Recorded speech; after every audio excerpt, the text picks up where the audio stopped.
Hi hello ನಮಸ್ಕಾರ ಸ್ನೇಹಿತರೆ. ಇಲ್ಲಿ ಚಾರು ನಂದಾದೀಪ ತರೋಕೆ ಹೋಗ್ತಿರೋದೆಲ್ಗೆ ಆ ಕಡೆ ಕೇಕೆ ದೊಡ್ಡದಾಗಿ ಪೂಜೆ ಮಾಡ್ತಿರೋದು ಏನು ಇದು ಎಲ್ಲವನ್ನೂ ಕೂಡ ತಿಳ್ಕೊಬೇಕು ಅಂದರೆ ಇಲ್ಲೇ ನಮ್ಮ ಈ ಚಾನಲ್ನ ಸಬ್ಸ್ಕ್ರೈಬ್ ಮಾಡಿ ಹಾಗೆ ಈ ಒಂದು ವಿಡಿಯೋವನ್ನು ಪೂರ್ತಿಯಾಗಿ ನೋಡಿ.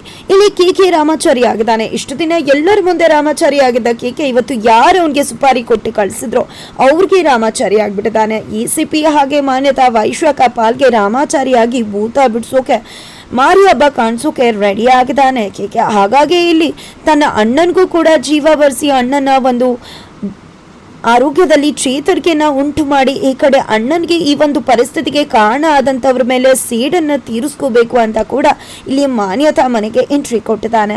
ಈ ಕಡೆ ಮಾನ್ಯತಾ ವೈಶ್ವಕ ECP ದೇವ್ ಮೊದಲೇ ನಿದ್ರೆ ಮಾಡ್ತಿಲ್ಲ, ರಾತ್ರಿ ಪೂರ ಕಂಗಿಟ್ಟಿದ್ದಾರೆ. ಈ ಕಡೆ ರಾಮಾಚಾರಿ ನಮ್ಮ ಕತೆ ಮುಗಿಸ್ತಾನೆ, ಏನಾಗುತ್ತೋ ಸಿಕ್ಕಾಕೋತೀವೋ ಏನೋ ಅಂತ. ಅಂಥದ್ರಲ್ಲಿ ಈ ಕಡೆ ಕೇಕೆ ಮನೆಗೆ ಹಾಜರಾಗಿರೋದು ನೋಡಿದ್ದೆ ಮಾನ್ಯತಾ ನಿಂತಲ್ಲೇ ನಡ್ಕೋಗ್ತಿದ್ದಾರೆ, ಬವತ್ಕೋತಿದ್ದಾರೆ. ಏನಿದು ರಾಮಾಚಾರಿ ಬಂದ್ಬಿಟ್ನ ಅಂತ.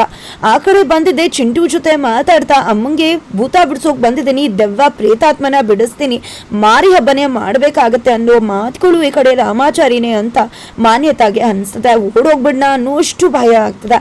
ಜೊತೆಗೆ ತಿಳ್ಕೊಬೇಕು ಅಂತ ಕೇಕೆ ನಂಬರ್ಗೆ ಕಾಲ್ ಮಾಡಿದಾಗ ಇಲ್ಲಿ ಕೇಕೆ ಕೂಡ ಮಾತಾಡ್ತಾರೆ. ಎದುರುಗಡೆ ರಾಮಾಚಾರಿ ಇದ್ದಾನೆ, ಅಲ್ಲಿ ಕೇಕೆ ಮಾತಾಡ್ತಿದ್ದಾನೆ. ಇದು ನೋಡಿ ಅವ್ರಿಗೆ ಖಾತ್ರಿ ಆಗುತ್ತೆ ಇಲ್ಲಿರುವುದು ರಾಮಾಚಾರಿ ಅಂತ. ಆದ್ರೆ ಇದೆಲ್ಲವೂ ಕೂಡ ಕೇಕೆಯ ಬುದ್ಧಿವಂತಿಕೆ ಆಗಿದೆ. ಅವನಿಗೆ ತುಂಬಾ ಚೆನ್ನಾಗಿ ಗೊತ್ತಿತ್ತು ನಾನು ಅವ್ರ ಮುಂದೆ ಹೋದ್ರೆ ಮತ್ತೆ ನನಗೆ ಕಾಲ್ ಮಾಡ್ತಾರೆ ಅಂತ. ಅದಕ್ಕೋಸ್ಕರ ತನ್ನ ವಾಯ್ಸ್ ನ ರೆಕಾರ್ಡ್ ಮಾಡಿ ಆ ಫ್ರೆಂಡ್ ಕೈ ಕೊಟ್ಟು ಅದನ್ನ ಅವ್ರು ಏನಾದ್ರು ಕಾಲ್ ಮಾಡಿದ್ರೆ ಆನ್ ಮಾಡಿ ಸ್ಪೀಕರ್ಗೆ ಹಾಕಿ ರೆಕಾರ್ಡರ್ ವಾಯ್ಸ್ ನ ಆನ್ ಮಾಡುವ ಅಂತ ಹೇಳಿರ್ತಾರೆ. ಅದೇ ಮಾನ್ಯತಾ ಕಾಲ್ ಮಾಡಿದಾಗ ಅಲ್ಲಿ ಕೇಕೆ ಧ್ವನಿ ಕೇಳಿಸೋದು ಅದೇ ರೀಸನ್ ಇಂದ.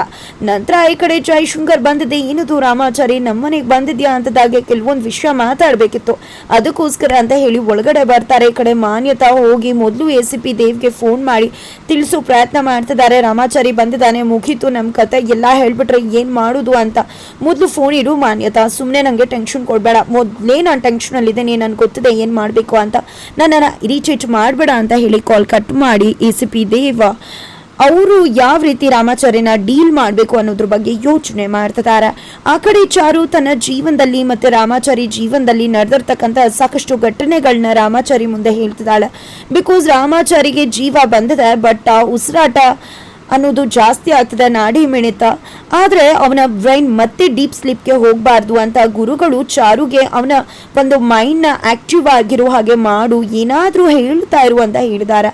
ಹಾಗಾಗಿ ಚಾರು ಅವನ ಭೇಟಿ ಆಗಿದ್ದು, ಪ್ರೀತಿ ಆಗಿದ್ದು, ತಿಕ್ಕಾಟ ಬಂದಿದ್ದು, ಜಗಳ ಬಂದಿದ್ದು, ಆನಂತರ ತನ್ನ ಮೇಲೆ ರಾಮಾಚಾರಿಗೆ ಪ್ರೀತಿ ಹುಟ್ಟಿದ್ದು ಎಲ್ಲ ಸತ್ಯನೂ ಕೂಡ ಹೇಳ್ತಿದ್ದಾಳೆ. ಅದ್ರ ಜೊತೆಗೆ ತಾನು ಅವ್ರ ಅತ್ತಿಗೆ ಸಾವಿಗೆ ಕಾರಣ ಆಗಿದ್ದು ಎಲ್ಲವನ್ನ ಕೂಡ ಹೇಳ್ತಾಳೆ. ಇದರ ನಡುವೆ ಅವಳ ಮುಚ್ಚಿಟ್ಟಿದ್ದ ಮದುವೆ ಸತ್ಯನ ಕೂಡ ರಿವೀಲ್ ಮಾಡ್ತಿದ್ದಾಳೆ.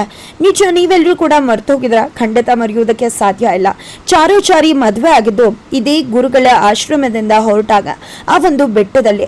ಅದಕ್ಕೆ ಕಾರಣ ಚಾರು ಕಣ್ಗಳು ಹೋಗಿತ್ತು. ಈ ಒಂದು ಗುರುಗಳ ಆಶ್ರಮದಲ್ಲಿ ಕಣ್ಗಳು ಬರಲೇ ಇಲ್ಲ. ಆಗ ಚಾರು ಬೆಟ್ಟದ ತುದಿಯಿಂದ ನಾನು ಸತ್ತು ಹೋಗ್ತೀನಿ ಅಂತ ಹೆದರಿಸಿದ್ಲು. ಆಗ ರಾಮಾಚಾರಿ ನಾನು ನಿಮ್ಗೆ ಕಣ್ಗಳಾಗಿರ್ತೀನಿ ಅಂತ ಅಪ್ಪಂಗೆ ಕೊಟ್ಟಿದ್ದ ಮಾತನ್ನು ತಪ್ಪಿಸಿ ಈ ಕಡೆ ಚಾರುಗೆ ತಾಳಿ ಕಟ್ಟಿದ್ರು. ಹಾಗೆ ಅವರಿಬ್ಬರ ಮದುವೆ ಆಗಿತ್ತು. ಆದರೆ ಚಾರು ಅಲ್ಲಿ ಸುಳ್ಳು ಹೇಳಿದ್ದು. ಗುರುಗಳ ಆಶ್ರಮದಲ್ಲಿ ಅವಳಿಗೆ ಕಣ್ಣುಗಳು ಬಂದಿತ್ತು, ಅದು ಗುರುಗಳಿಗೂ ಕೂಡ ಗೊತ್ತಿತ್ತು. ಆದ್ರೆ ಚಾರು ಸುಳ್ಳು ಹೇಳಿ ಚಾರಿಯಿಂದ ತಾಳಿ ಕಟ್ಟಿಸ್ಕೊಂಡಿದ್ಲು, ಮದುವೆ ಆಗಿದ್ಲು. ನಂತರ ಗುರುಗಳ ಹತ್ರ ಕೂಡ ಈ ವಿಷಯನ ಯಾವುದೇ ಕಾರಣಕ್ಕೂ ಯಾರಿಗೂ ತಿಳಿಸಬಾರ್ದು ಅಂತ ಕೂಡ ಹೇಳಿದ್ಲು. ಆದ್ರೆ ಇವತ್ತು ತನ್ನ ಗಂಡನಿಂದ ಮುಚ್ಚಿಟ್ಟಂತಹ ಆ ಒಂದು ಸತ್ಯನ ಕೂಡ ಹೇಳ್ಬಿಟ್ಲು. ಇದು ಒಂದೇ ಸುಳ್ಳು ಹೇಳಿರುವುದು ರಾಮಾಚಾರಿ, ಅದು ನಿನ್ನನ್ನು ಕಳ್ಕೊಂಡ್ಬಿಡ್ತೀನಿ ಅನ್ನೋ ಭಯಕ್ಕೆ. ಇದ್ರ ಹೊರತಾಗಿ ಯಾವುದೇ ಸುಳ್ಳನ್ನ ಕೂಡ ನಾನು ಹೇಳಿಲ್ಲ ರಾಮಾಚಾರಿ ಅನ್ನೋ ಸತ್ಯನ ಕೂಡ ಹೇಳ್ತಾಳೆ. ಇದೆಲ್ಲವೂ ಕೂಡ ರಾಮಾಚಾರಿ ಕಿವಿ ಮುಟ್ತಾ ಇದೆ, ತಲುಪ್ತಾ ಇದೆ ಮನಸ್ಸನ್ನ ಕೂಡ.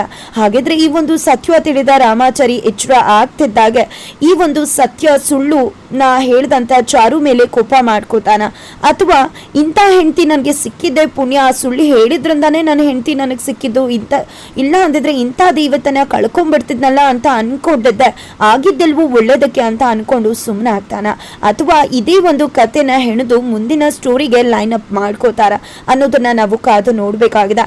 ನಂತರ ಈ ಕಡೆ ರಾಮಾಚಾರಿಗೆ ಟ್ರೀಟ್ಮೆಂಟ್ ನಡೀತಾ ಇದೆ. ಚಾರು ಮುಂದೆ ಎಲ್ಲಾ ರೀತಿಯ ಟ್ರೀಟ್ಮೆಂಟ್ ನ ಕೂಡ ಮಾಡ್ತಾ ಇದ್ದಾರೆ. ಈ ಕಡೆ ಚಿಕಿತ್ಸೆಗೂ ಕೂಡ ರಾಮಾಚಾರಿ ಸ್ವಲ್ಪನೇ ಸ್ಪಂದಿಸ್ತಿದ್ದಾರೆ. ಆದ್ರೂ ಕೂಡ ದೇವರ ಆಶೀರ್ವಾದ ಬೇಕಾಗಿದೆ. ಅದಕ್ಕೋಸ್ಕರನೇ ಗುರುಗಳು ಇಲ್ಲಿ ಚಾರು ಬಳಿ ನೋಡಮ್ಮ ದೇವಿ ಆಶೀರ್ವಾದ ಬೇಕು, ಅಲ್ಲಿಗೆ ಹೋಗಿ ನಂದಾದೀಪನ ತಗೊಂಡ್ ಬರ್ಬೇಕು, ಅದಿದ್ರೆ ಮಾತ್ರ ನಾವು ಚಿಕಿತ್ಸೆನ ಮುಂದುವರ್ಸಕ್ಕಾಗತ್ತೆ ಅಂತ ಹೇಳ್ತಿದ್ದಾರೆ. ಖಂಡಿತ ನನ್ನ ರಾಮಾಚಾರಿಗೋಸ್ಕರ ನಾನು ಏನ್ ಬೇಕಿದ್ರು ಮಾಡ್ತೀನಿ, ಹೋಗಿ ದೇವಸ್ಥಾನದಲ್ಲಿ ಹೋಗಿ ಆ ನಂದಾದೀಪನ ತಗೊಂಡ್ ಬರ್ತೀನಿ ಅಂತ ಹೇಳ್ತಿದ್ದಾಳೆ. ಆದ್ರೆ ಅದು ಅಷ್ಟು ಸುಲಭ ಅಲ್ಲ, ಅದು ತುಂಬಾನೇ ಸವಾಲಿರೋ ಜಾಗ. ಅಲ್ಲಿಗೆ ಹೋಗಿ ನಂದಾದೀಪ ತರೋದು ಅಷ್ಟು ಸುಲಭದ ಕೆಲಸ ಅಲ್ಲ ಅಂತ ಕೂಡ ಗುರುಗಳು ಹೇಳಿದ್ರು.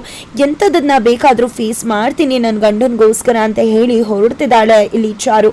ಆ ಕಡೆ ಚಾರಿ ವಿಶ್ಟಲ್ಲಿ ಹೋಗಿರೋ ಕೇಕೆ ಮಾನ್ಯತಾ ಹತ್ರ ಕುತ್ಕೊಂಡಿದ್ದ ಈ ಕಡೆ ಜೈಶಂಕರ್ ಅವ್ರಿಗೆ ಈ ಮನೇಲಿ ಒಂದು ದೊಡ್ಡ ಗಂಡಾಂತರ ಕಾದಿದೆ. ಆ ಗಂಡಾಂತರ ಇನ್ನೂ ಕೂಡ ಇಲ್ಲಿಂದ ಹೋಗಿಲ್ಲ, ಅದು ಕಾಣಿಸೋದಿಲ್ಲ ಅಂತ ದೊಡ್ಡದದು, ಅದರಿಂದ ತುಂಬಾನೇ ಅಪಾಯ ಅನಾಹುತ ಆಗತ್ತೆ.